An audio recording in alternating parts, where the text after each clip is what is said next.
রাতেও মনে পড়ে না, দিনেও মনে পড়ে না, বছরের পর বছর, দিনের পর দিন কোনো দিন আল্লাহর কথা মনে পড়ে না, রাসূলুল্লাহ সাল্লাল্লাহু আলাইহি সাল্লামের সুন্নাতের অনুসরণ করা মনে করে না। কেমনে পার হইবেন বাপ? এত বছর দাড়ি কাইটা আখিরাতে পার হইবেন কেমনে? 30 বছর সুদ খাইয়া আখিরাতে পার হবেন কেমনে? কোনো দিন ফজরের নামাজ পড়েন না, আখিরাতে পার হবেন কেমনে? আপনার বিবি কোনোদিনও পর্দা করে না, এই বোন পার হবে কেমনে? 30 বছর ধরে প্রতিদিন আপনার ঘরে রঙিন টেলিভিশন চলে, আপনার বিবি বাচ্চারা নাচ গান নর্তকীর ছবি নাটক সিনেমা দেখে, মুক্তি পাইবেন কেমনে বাবা? বলেন, সবাই বলে, ফিকির করেন, ভেবে দেখেন।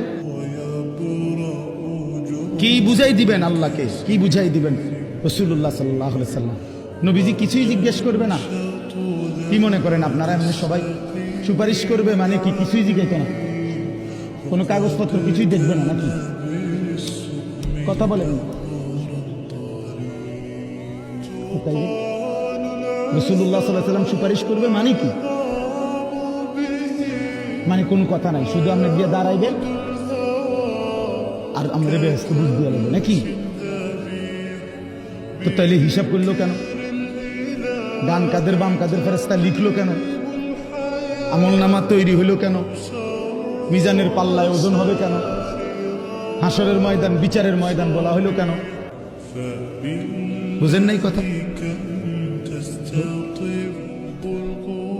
এজন্য এটা অনুভব করা উচিত। রাসূলুল্লাহ সাল্লাল্লাহু আলাইহি সাল্লাম সরাসরি তাফসিরে আছে, আমরা পড়ছি বাবা। আল্লাহ তাআলা যেদিন নবীকে বলছেন, বন্ধু আপনার সামনে আমি আপনার উম্মতের আমলনামা খুলব, এই কথা নবী যখন শুনছেন, আল্লাহ নবী সাল্লাল্লাহু আলাইহি সাল্লাম অঝরে কাঁদছেন। কেন কাঁদছেন? মুহাদ্দিসিনে কেরাম বলে, নবীজি চিন্তা করছে, ভাবতেছিলেন, হায় আমার উম্মতের আমলনামা যদি আমার সামনে খুলে আর আমি যদি দেখি পৃষ্ঠার পর পৃষ্ঠা গুনাহ নাফরমানি, আমি সেই চেহারা আমার মালিকের সামনে কেমনে দেখাবো? আমি কেমনে বলবো সর্বশ্রেষ্ঠ নবীর উম্মত এমন নাফরমান কেমনে হয়? বুঝেন নাই? এই জন্য বিষয়টারে এত তামসা মনে করেন। রাসূলুল্লাহ সাল্লাল্লাহু আলাইহি সাল্লামের ভালোবাসা আপনি জায়গা থেকে আপনি বুঝে নিন। আপনি যেই তরিকাত আছেন, আপনি তরিকা লইয়া আমার টানাটানি নাই, আপনার বিশ্বাস লইয়া আমার টানাটানি নাই, আপনার দরবার নিয়ে আমার টানাটানি নাই। আপনার যেমনি হোক, আমি আপনি সবাই মিলে চলেন, ফিকির করি কেমনে আখিরাতের মুক্তি নেব। জান্নাতের অনেক দরজা, জান্নাতের দরজা একটা না, অনেক দরজা। যে কোনো এক দরজা দিয়ে ঢুকতেই, এই এখন শুনামু আপনাদের, এখন করছি,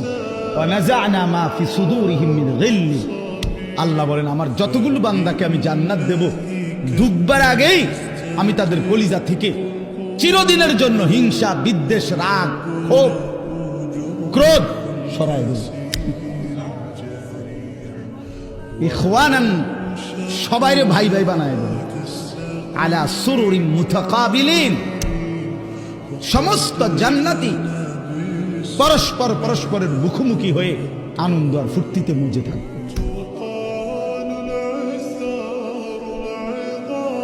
এই জন্য দোস্ত আমার, বন্ধু আমার, বাপ আমার, ফিকির চাই, ফিকির চাই।